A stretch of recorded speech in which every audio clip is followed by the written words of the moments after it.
This is the Player 4 Podcast. Join us each week as we talk about video games, entertainment, and pop culture, and bring in guests from the Rooster Teeth community. Player 4 has entered the game. What's up, ladies and gentlemen? It's that time of the week again. That time that we talk about. The Player 4 Podcast is here. Woo! Hello, I am Tristan, aka Shagrazir, on the Rooster Teeth website. I'm Alex, a.k.a. Chaos Black 21. And I'm Malachi, a.k.a. Tsukihira. I actually had to stop for a second there after I said my username. I went, is that the right username? Yes, it is. Well, I'm just happy that I actually get to be on a podcast for once in a while. I know, you've been, absent. You can't even send in, an absentee podcast ballot or whatever. Yeah, I can't make my own recordings, because I don't know what you guys are gonna say. If I somehow had telepathy, I could make my own recordings so that Joseph could just fit them in. Yes, you can't podcast early because you can't make it on podcast day. Yeah, Mondays have become a bad time, unfortunately. So I don't think the absentee voting jokes are going to go away anytime soon, Alex. So, we had a couple of things we wanted to talk about. People have been starting to catch themselves up on RWBY Season 14, so we wanted to chit-chat about some of the fun episodes that have happened as far as they've watched it, you lazy bums. RWBY Season 4 Episode 3 came out this past Saturday. Then we wanted to take a moment to talk about the hype building around Scarjo's impersonation of Major Kusanagi in the Ghost in the Shell live-action film. Then I think that Alex wanted to talk a little about Emma Watson in Beauty and the Beast, and finally he brought to my attention that Hideo Kojima, the producer and directive mastermind behind such works as Metal Gear Everything, will be at RTX Sydney, Australia. AU. Yeah, big announcement that happened today or yesterday. I know it was one of these 2 days. There are probably going to be people going there that aren't really huge RTX guys just to go see him. I mean, I know that Kojima kind of has a cult following, but is he really... He doesn't seem like the kind of person I'd go out of my way to attend a panel by. I'm not trying to insult Kojima by saying that. It's just that I've enjoyed some of the things about the Metal Gear series. The storytelling hasn't been one of those things. I think it kind of depends. I think it could it'll definitely give a boost. How much of a boost, we don't know. It'll make more people in that area of the world kind of go to it. I don't see people just go over here in the United States and the UK and all that be like, Hideo Kojima is going to be there. Well, I'll fly down there just for that panel. But I think it will attract people, just kind of people that may not necessarily be Rooster Teeth fans, just like Malachi said, because, was it 2013 or 2012, whatever, they had the Halo beta, and so everybody, there was a ton of people that went there strictly for that. They weren't really RT fans. I wasn't at 2012. I think it was 2013. I think it was 2012. I don't know. There was there's always Halo stuff at RTX, and one of the years we attended, there was it was Halo 4's multiplayer league challenge stuff going on that had a big booth. That happened. I think it was the year before we started going, so I think it was 2012 that they had this is the first time anyone was going to get to play the Halo 4 beta, I think. Okay, I don't know. That sounds familiar, but I think it was 2014 or 2015 that. I think it was 2014 that Halo came in and did 343 came in and did the multiplayer league event where you could sign up and play in the competitive championship. 2013 was Assassin's Creed. They had Assassin's Creed there in 2013. Yes, where they played it live on stage, and what was it? Jack was just shooting everybody with the gun and winning. Yeah, the one gun in the game. People could try it out too. I think it was Black Flag. I think it was. Yeah. Oh yeah. I think you're right. I think it was Black Flag because I think it was piratey. Yeah. That sounds right to me. But either way, I think it is kind of cool that they have someone that's so well renowned to be coming down there to at least RTX Sydney, because that's still a smaller version of RTX. Like, Yeah. it's not as big, so I think it might generate more hype more, at least later on. Now they'll be like, oh, well, they actually got this person to RTX Sydney, then the future ones might be even bigger then. Well, So does Kojima have any games on the horizon? They didn't say anything about that. They just said that he's going to be on a panel talking about game management and kind of his role in shaping kind of what the video game industry is today. Okay. the big thing about getting big names is, you get the few people that go there because they're interested that person's there, and then they'll hopefully notice something RTX related and be like, I want to look into this. Yeah, that's another big thing too. But you always got to start with someone to try to piggyback off of that for next year to try to get another someone or more people so that you can keep growing your convention. Yeah.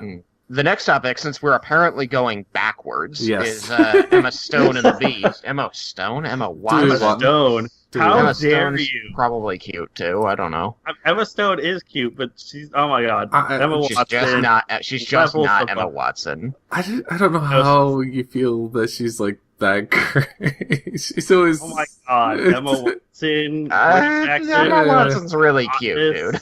Yeah, and if you look at the journal that I posted, I have a picture of her on there, and She's on the list of lists. She is. She's like at the top of the list of the list. She's one of the top.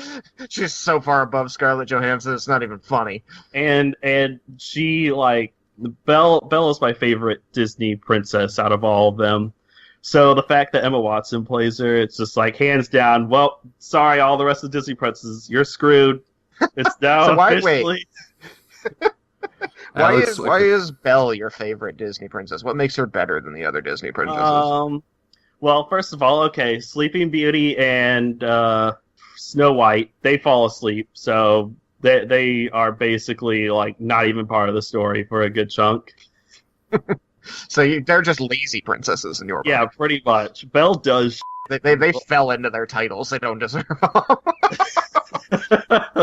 Pretty much. Belle, I mean, she has to she has to communicate with this beast and break him down to, get him his softer side out, and so Dehumanize him. She's very active in her story, while the other ones aren't quite usually. I mean, you got Little Mermaid. What about like Mulan, who saves all of China? Well, Mulan's badass as well. She would probably be between her and Ariel for 2 and 3. Tristan. What the hell did Ariel do except fall in love with a guy with 2 legs? Tristan. Yeah, but she was actually active. You don't get it. See, I don't. Alex looks like a beast, so he's hoping that Emma Watson will come for him and save him. You know that is not completely false. Well, at least he's comfortable with his beastliness. I am not a good-looking person. I will be the first. I beg to. I am looking at your picture, smiling awkwardly at me on the Skype screen right now, and you're right. But I don't know if you. I don't know if you. I'm gonna bypass that. I don't know if you remember Data Laughing. Of course. I talk about Brandon Sanderson all the time. But he actually posted on that journal, and he was like, she does look a lot like Belle, which, like, that's why, like, I instantly see her as Belle now. But he's like, I still feel like I'm looking at Hermione in a Belle costume. I don't know if that's quite healthy. I can kind of see that, but because I haven't like watched any of the movies in a while, and I haven't even read the books to picture her in my mind as Hermione, it's kind of made it easier to transition from she was Hermione, now she's Belle. She did other roles in between. Yes, I saw her recently on the movie with a whole bunch of actors, and it was like an apocalypse movie. Oh man, there was that movie. It had actors in it, and that storyline. I hate you, Tristan. What was that called? it's it had like Steve Baruchel in it, and Jay Baruchel? Jay Baruchel. God, the guy who sounds like me, apparently. Yeah, and It was like The World's End, I think, was it? Was it The World's End? Well, I don't think it was the world. I thought the world. Wait, The World's End had freaking like Seth Rogen and his. that is okay. It's the World's End. Yeah, she was in the World's End. She was in that. Okay. Well, there you go. We figured it out. See that? We actually didn't know what we were talking about and figured it out before the end of the podcast. Hey, did you watch last week's podcast there, Alex? I have not yet. Joseph was right. I watched it and you didn't. He predicted it. Oh my gosh, I will get around to watching it. We also both kind of agreed that Beast looked a little off. Non-humans are never going to translate perfectly from the animation even to CG.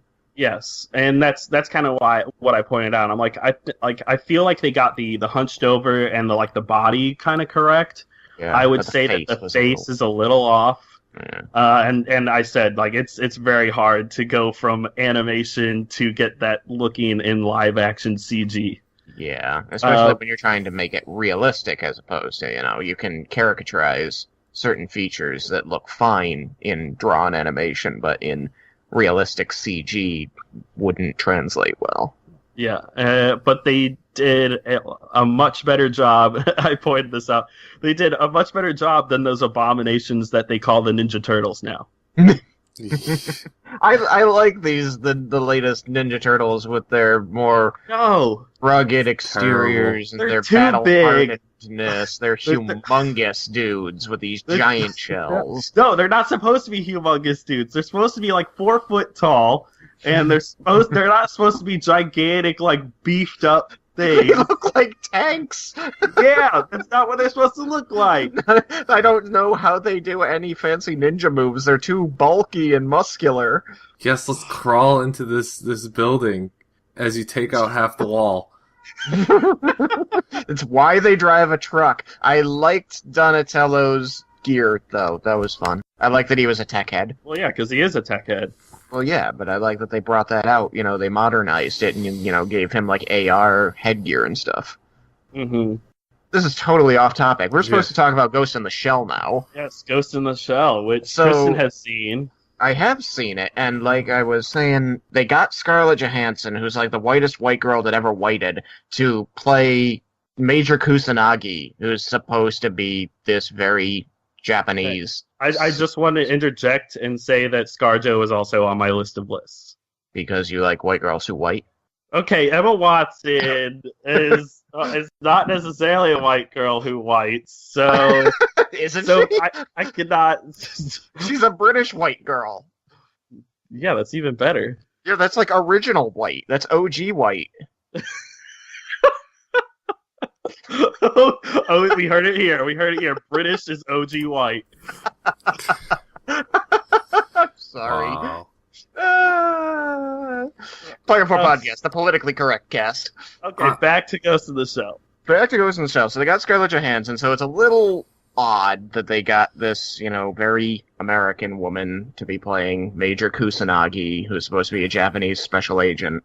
The trailer itself had some very iconic images from the original Ghost in the Shell movie, which actually preceded the television show, Standalone Complex, wherein her cloaking field that was a signature of Major Kusanagi required her to be naked because it was part of her synthetic body, but she couldn't take her clothing with it. That was how it worked in the original Ghost in the Shell, and it's kind of a lot. My problem with it is I don't have a problem with them going back to that, because in Standalone Complex, which was a television show, they couldn't do that. They just made it so that she wore a skin-tight suit that could go invisible with her. Mm-hmm. In the original movie, there was one of the main reasons they did this was that they were showing off. They were making a statement about how technology is mimicking the human form, because the whole idea behind Ghost in the Shell is, where do we draw the line between human and machine, synthetic and natural? Kusanagi is the poster child of that, because she, throughout the movies and throughout the series, doesn't really know and has no way of proving that she was ever human. her body is fully synthetic, her brain is fully synthetic. The only thing she has that is her own is her ghost, is what they refer to people's soul and mind as. People can jump their mind in this cyberpunk future from body to body. Most people at least keep some of their organic parts, like their brain, and they'll move their brain from body to body. But Kusanagi is the one character in the whole series who is full synthetic, and you'll see her body become destroyed several times throughout the series, and she jumps into a new body, to the point where her best friend Bato is trying to help her piece out if she's actually human, because she has all these memories of being human and having some, being the poor result of some horrible war, and needing to be placed into a synthetic body in order to save her. But she had no way of proving those were real. And it sounds like they're trying to do more exploration of that for the movie, which is good. I like that they're doing that, because that's what the show was about. My issue that I took with the trailer was that they did this super iconic scene where she's on top of this building and that she wants to infiltrate because there's a group of gun-toting people holding hostages, and she strips her clothing off so that she's naked, and then she jumps off the roof, and as she jumps off the roof, she becomes invisible. That she activates the cloaking field and then smashes through the window and guns everyone down, completely invisible. Like, that was the whole point, was that they couldn't fight back because they couldn't see her. I just like the fact that, like, she's invisible, but her way of going about it is, I'm just going to break this window so they know my point of entry still, but I'm going to stay invisible. Yeah, but, I mean, being invisible is a really, really, really, really, really unbelievably heavy advantage in a firefight. It doesn't matter if they saw where you entered the room if they don't see you, because you could move to any other point from there. This is a distraction. My point for bringing this up is that in this trailer, you see the scene where she strips off her clothing and jumps off the roof, smashes through the window, and guns everyone down. But in the trailer for the live action, she is not invisible for any of it. She never goes invisible during that scene in the trailer. She goes invisible during other scenes and becomes visible again in other scenes in the trailer, so you know that does happen. But they show her jump off the roof and smash through the window and gun all these people down naked, but not invisible. Okay, so what you're saying, what, in the original it did it, but in this new one, in the trailer, they're like, okay, we're just naked.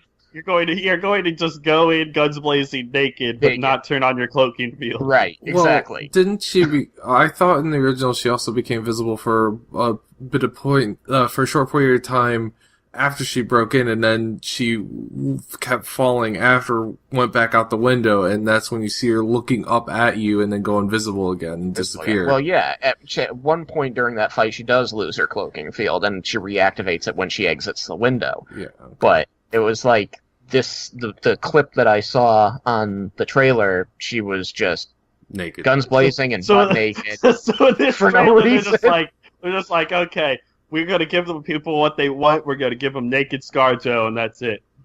By the way, you have to remember that I told you that Kusanagi has a full synthetic body. It doesn't have any anatomy. She's a Ken doll. Yeah, she's got a bust. Okay, so that means that I'm going to not watch the trailer and just picture in my mind what I think it should be. I don't know if she can pull it off, though, because Kusanagi has always had a very stern and strong personality, and I think Scarjo can do stuff. Scarjo has a very strong... I agree. I just don't know, like, the voice actress that they got for the English dub for Ghost in the Shell is always probably going to be the voice that I think of when I think of Kusanagi. And, you change that voice and that face, and that's all that character has for me, is a voice and a face. Are they going to have the spider things or whatever that I remember seeing? Tachikoma. Yeah, I've never seen it, but I've seen parts. Like, in the past, like, it's come on TV. I just never was interested in watching the television show. You should watch the television show. It's really good. It's really good sci-fi. I did not see any Tachikoma in the trailer. It's possible that I blinked and missed it. Or was this in the background? That's entirely possible because of how fast they were flashing images at you. There could be Tachikoma. The trailer focused a lot on Kusanagi Kusanagi naked and Bato's Meccano eyes, which look a little strange in an actual, like the proportion of Meccano eye to human head seemed a little extreme. Off. Well, it just seemed a little off. I won't say it was bad, but it didn't have the same feel. Like, Bato in the anime was like brick wall face. He had a very broad, flat face, and then he just had these two metal cylinders sticking out for his eyes. And it kind of worked for him that he had big, round metal cylinders in a big, broad face. But nobody in real life has a face structure quite like that. So you get a more human face structure, which is a bit more rounded and pointy and less brick wallish. And you stick these two cylinders in there, and it just looks a little off. It wasn't bad. I mean, I agree with people who say that if we look at this for the pure CG, they did a good job. The effects of Kusanagi becoming invisible and deactivating her cloak, and the fight scenes that they showed little snippets of in the trailer looked really good.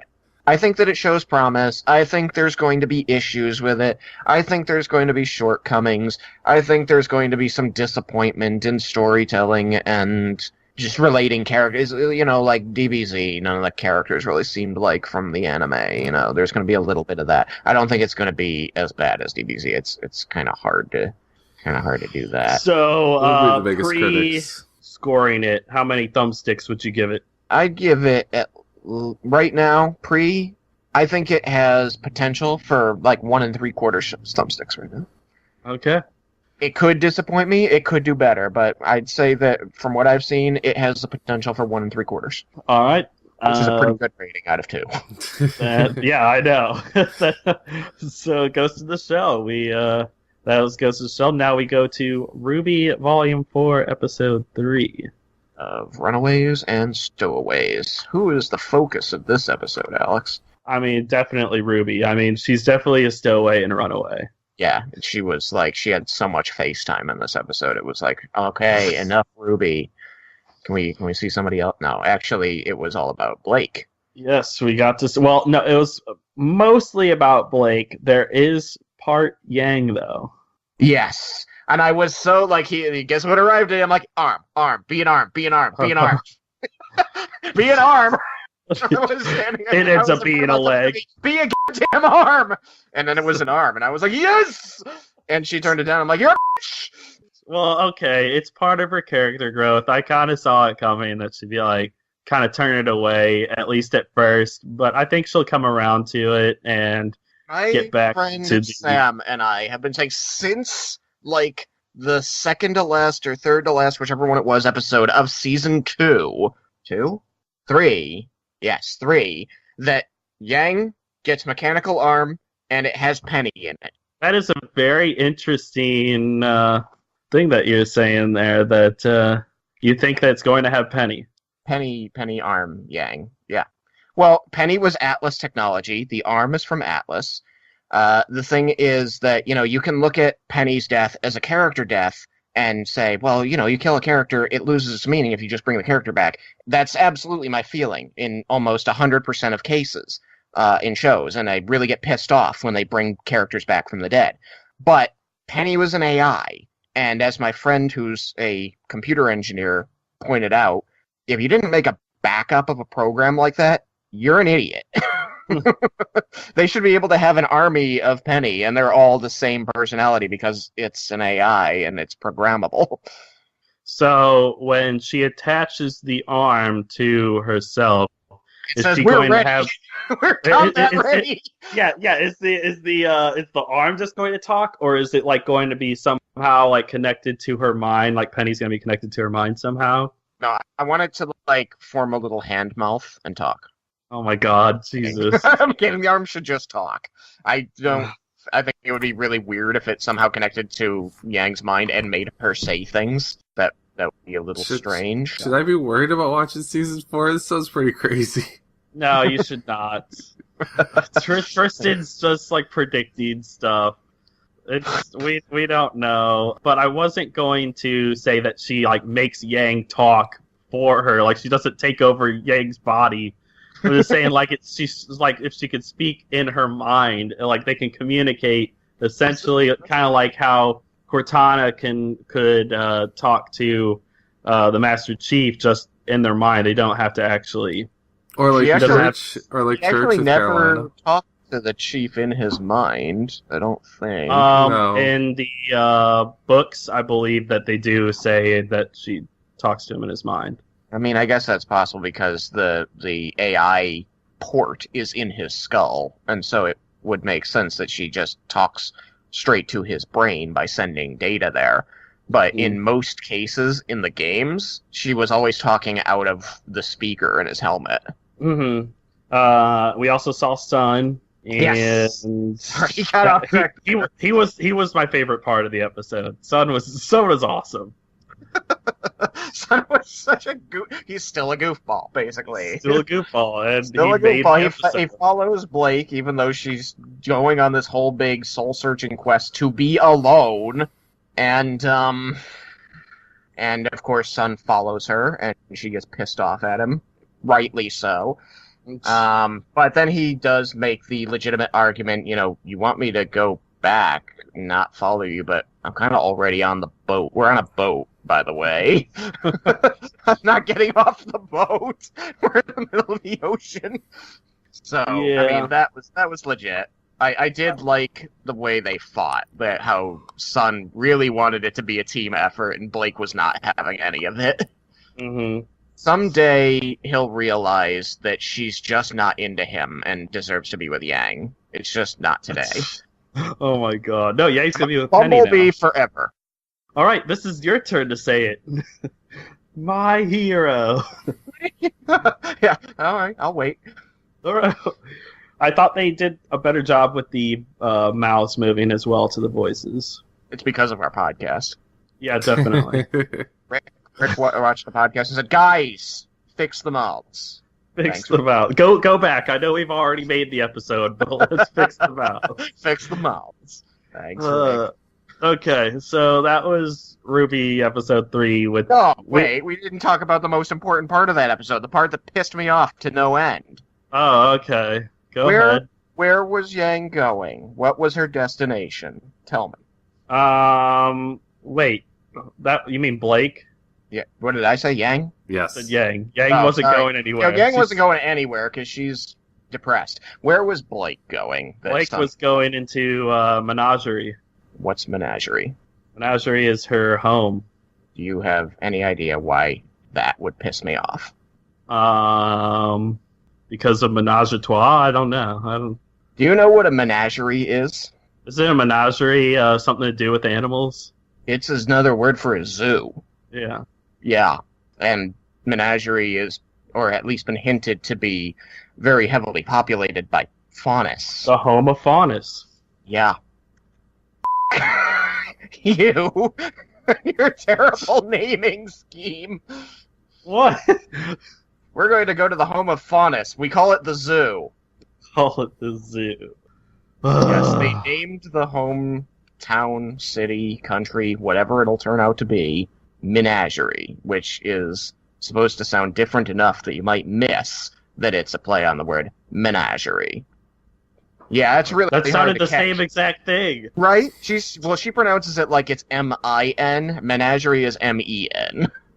I don't know. I heard Sun say a menagerie like it's the actual word. So Well, doesn't that sound fun? You're going to the zoo. Come on. I'm still enjoying RWBY, and I'm giving them all the benefit of the doubt for things, because it is, as my friend pointed out, very D&D session style episodes where they're on these journeys and just running into random encounters like the sea dragon. until they all come together again. Yeah. So, I can forgive them that. It's a legit way of storytelling. It doesn't, as my friend pointed out, doesn't always lead to good storytelling, but like I said, I believe they can do something good with it. I'm cautiously hopeful. But Menagerie, really? Oh my gosh. Come Let on. it go, Tristan. Let it go. Let it. Alright, RB14. Did we want to touch RBB 14 at all? Yeah, let's touch it. Let's touch it just a little gently. bit. Just Just with be gentle. just with one finger. Just rub it a little. So, RVB14, you losers have only watched part of the way through the series. Episode 15. Halfway through. Well, up to 15. So, Malachi has officially done more than Alex for once. Congratulations, Malachi. You get an Oh award. my gosh. How much movie has he watched, huh? Fuck off. I gotta take your crap, Alex. Okay, Dookie Kiba. Yeah, Dookie. So, RVB14, as we know, has been kind of the animatrix of Red vs. Blue. Yes, heavily. And they've been getting lots of different persons or groups of persons to tell a story and choose how it's going to be animated, and in some of those cases, machinimating it themselves. So they had the guys from Death Battle, Screw Attack, do one. They had the 2D animation department do one. They had Achievement Hunter toward the end do one. Funhouse do one. And so basically it's like they set up Season 14 as, hey, you know, there are lots of stories in this infinite set of universes out there, and these are stories from there. It's like Tales from the Crypt. But also these tales are, majority of the time, prequels to everything that's going on, kind of giving backstories or giving a lot of detail to the characters that we didn't know either before we see them in RVB or just in general. Yep. We saw, like, how Griff and Simmons and Sarge And Captain Flowers. We saw Captain Flowers interacting with Vic, and how Vic became the way he is. And we know that he said the way he was programmed, he's purely a computer. Yes. Vic is a pseudo-AI. Yeah, pretty much everyone that was in Blood Gulch was explained, actually in the very beginning of Season 14. And then, around Season 11, you said? 10, 11, 12? Mercenaries? You mean episode 10, 11, 12? Did I say season? Yeah, you said season. Man, I just can't say anything right tonight. Thank you, Alex. It's 9, 10, and 11. No, it's 9, 10, 11. 9, 10, 11. I corrected myself with it. So who are the mercenaries? These guys sound like badasses. The episode was called, 9 was called Club. Which the music that they had in the club was friggin' awesome. Right? The mercenaries go in, and they're supposed to be extracting the son of some crime lord from this club, and then turning him over to the police because they're bounty hunters. I didn't actually catch who they were at first. I was very puzzled. I was like, I don't know what this is referring to. Oh, come on, the scars weren't a dead giveaway? Well, you didn't see it at first until the bathroom scene, but I was still like... Well, he didn't take the mask off, he was wiping his face, and he wiped the makeup off that was covering that's it. The scar. And I was just puzzled. I seen the green and orange, and it's like, whose colors are green and orange? Who? I don't know what this is referring to. I like that our friend Lauren is the one who designed Locust, and she's really proud. I think she did a good job with Locust design. There was a really interesting Fall from Grace story, because they were bounty hunters for the police. They were going around and capturing bad dudes, crime bosses and things like that, and turning them over to police custody. And it was after they got this guy and hauled him out that one of them pointed out that even if they took him to the police, that his rich crime lord father would just buy his freedom back from the police. No, it wasn't even that. It was when they were driving in the car. The car was able to update him on, because they were about to turn him in for his bounty, and it told him he had no bounty. Bounty was not found. Right. So then they realized that on the way of them taking him to the police, they wiped his record. Yeah, they weren't going to get their reward at all. So then they had a new brilliant plan. This is the part where you say what the new brilliant plan was, Alex. What is the new brilliant plan, Brain? God damn it. They were going to ransom him back to his father for uber much money. Because they thought that was a good idea. They did think that was a good idea. Now, it was kind of in the really moral gray, kind of bad area. Alright, that's it. This has gone too far. I'm killing this episode. We're done? This is a good episode, though. I like it. Alright. I wouldn't change a thing. Have a nice night, everyone. Thanks for listening to our shenanigans.